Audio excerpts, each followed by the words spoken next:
தென்மண்டல LPG tanker lorry உரிமையாளர்கள் இன்று முதல் காலவரையற்ற வேலைநிறுத்த போராட்டத்தை தொடங்கியுள்ளனர்.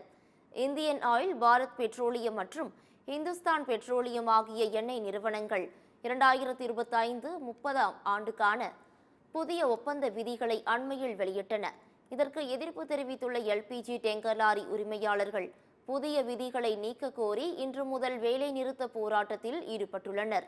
எல்பிஜி டேங்கர் லாரி உரிமையாளர்களின் காலவரையற்ற வேலைநிறுத்த போராட்டத்தால் தமிழகம், கேரளா, தெலுங்கானா, கர்நாடகா, ஆந்திரா, புதுச்சேரி ஆகிய மாநிலங்களில் எல்பிஜி டேங்கர் லாரி இன்று முதல் இயங்காது என அறிவிக்கப்பட்டுள்ளது. எண்ணெய் நிறுவனங்கள் தாமாக முன்வந்து பேச்சுவார்த்தைக்கு அழைக்கும் வரை வேலைநிறுத்த போராட்டம் தொடரும் என்று எல்பிஜி டேங்கர் லாரி உரிமையாளர்கள் தெரிவித்துள்ளனர். தென் மாநிலங்கள் முழுவதும் வேலைநிறுத்தம் நடைபெறுவதால் கேஸ் சிலிண்டர்களுக்கு தட்டுப்பாடு ஏற்படும் அபாயம் ஏற்பட்டுள்ளது.